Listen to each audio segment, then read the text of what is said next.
प्रिय छात्रों, कक्षा 10 एनसीईआरटी मैथ्स का सॉल्यूशन में आपका स्वागत है। मेरा नाम है राज और मैं आपके अपने चैनल एनसीईआरटी मैथ्स पर बहुत बहुत स्वागत करता हूं। हम लोग कक्षा 10 एनसीईआरटी मैथ्स का सॉल्यूशन कर रहे थे, जिसमें हम लोग प्रश्नावली 13.1 के क्वेश्चन नंबर 1 का सॉल्यूशन कर लिए थे। इस वीडियो में हम लोग क्वेश्चन नंबर 2 का सॉल्यूशन करेंगे। तो बिना देरी किए वीडियो स्टार्ट करते हैं। वीडियो स्टार्ट करने से पहले यदि आप इस चैनल से पहली बार जुड़ रहे हैं, वीडियो पहली बार देख रहे हैं, तो चैनल को सब्सक्राइब कर ले और बेल आइकन को जरूर प्रेस कर ले, ताकि जब भी मैं नया वीडियो डालूं तो समय समय पर आपको नोटिफिकेशन के माध्यम से पता चलता रहे। तो चलिए वीडियो स्टार्ट करते हैं। Question number 2।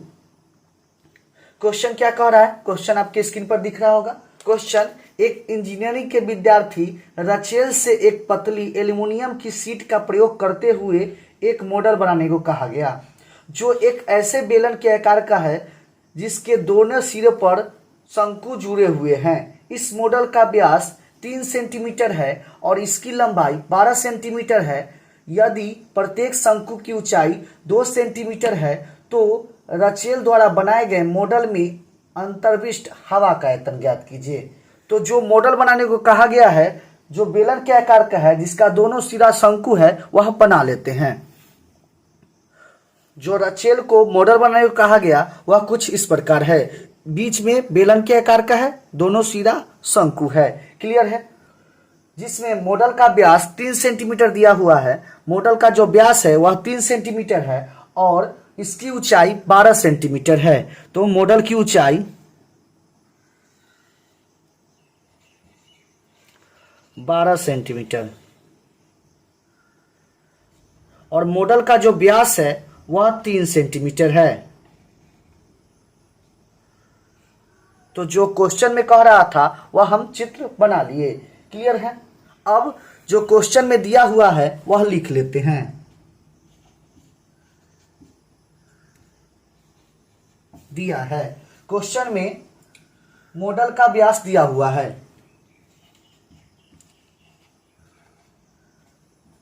मॉडल का व्यास इक्वल टू 3 सेंटीमीटर, इसलिए त्रिज्या कितना हो जाएगा?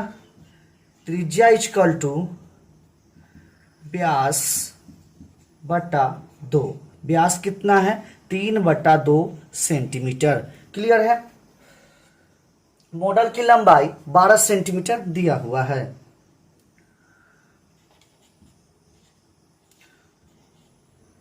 मॉडल की लंबाई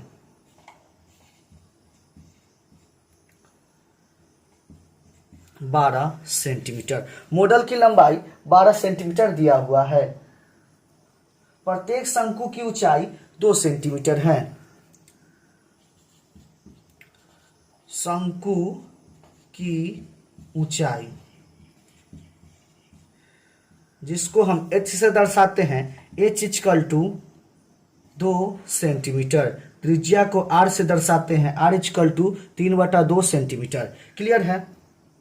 अब देखिए, चूंकि मॉडल में शंकु भी है और बेलन भी है, तो पूरे मॉडल की लंबाई 12 सेंटीमीटर दिया हुआ है। अब देखिए, मॉडल की लंबाई 12 सेंटीमीटर दिया हुआ है, तो बेलन की लंबाई कितना होगा वह निकाल लेते हैं, क्योंकि बेलन की लंबाई नहीं दिया हुआ है।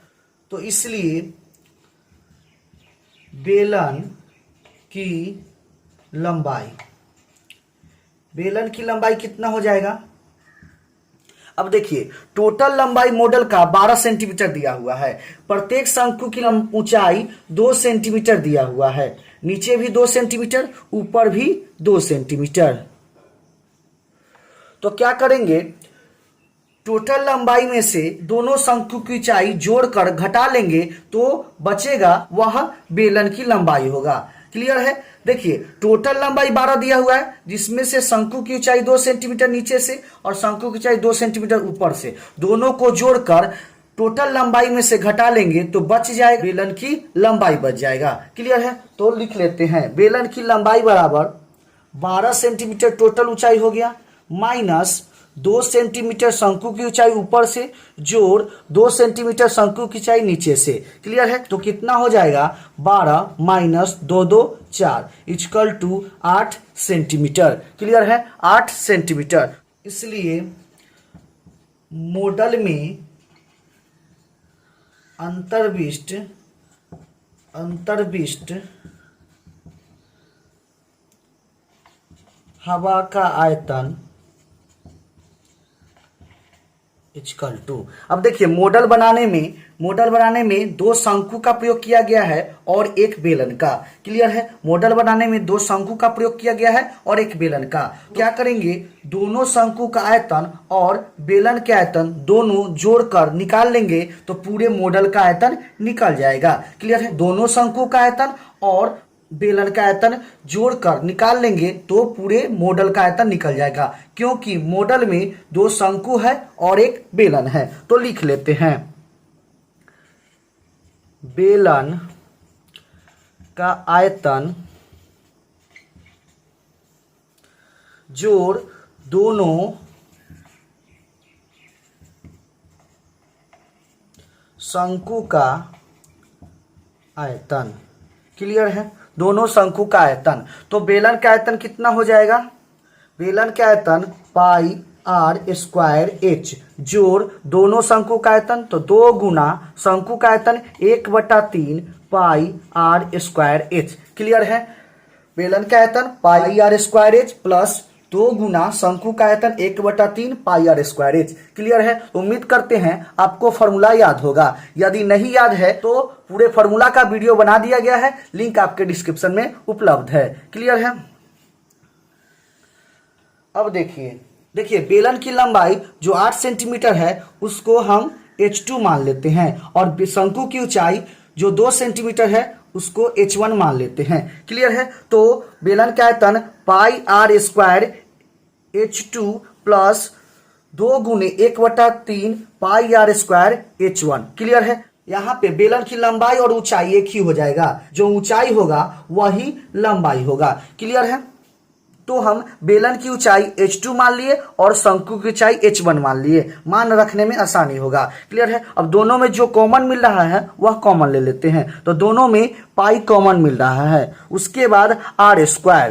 क्लियर है? तो क्या बच जाएगा, तो इसमें बच जाएगा h2 प्लस 2/3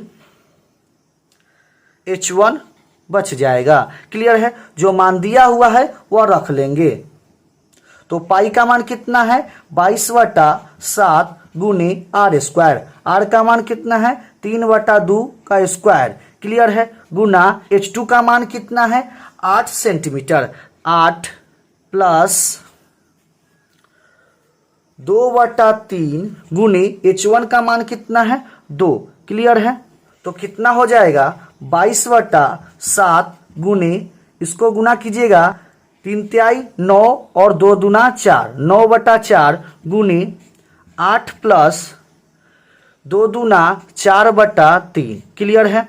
तो कितना हो जाएगा 22/7 गुने 9/4 गुने भिन्न के जोड़ निकालिएगा तो कितना हो जाएगा 3 LCM हो जाएगा, 8 3 24 प्लस 4/3। क्लियर है?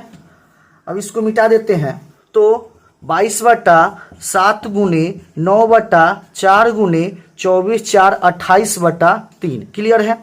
अब देखिए 7 से कटेगा 7 × 28, 4 से 4 कट जाएगा, 3 से कटेगा 3 तिहाई 9, तो कितना हो जाएगा 66 सेंटीमीटर क्यूब। क्लियर है? आयतन जो निकलता है सेंटीमीटर क्यूब के फॉर्म में निकलता है। क्लियर है? तो मॉडल में अंतर्विष्ट हवा का आयतन कितना हो गया 66 सेंटीमीटर क्यूब। क्लियर है? तो यहाँ पे 2 नंबर क्वेश्चन समाप्त होता है। 2 नंबर क्वेश्चन में मॉडल में अंतर्विष्ट हवा का आयतन पूछ रहा था जो कि 66 सेंटीमीटर क्यूब है, तो यहाँ पे यह क्वेश्चन समाप्त होता है। उम्मीद करते हैं आपको क्वेश्चन समझ में आ गया होगा। क्वेश्चन समझ में आया है तो वीडियो को लाइक कर दे और ज्यादा से ज्यादा अपने दोस्तों के पास शेयर जरूर कर दे। मिलते हैं नेक्स्ट वीडियो में नए क्वेश्चन के साथ, तब तक के लिए धन्यवाद।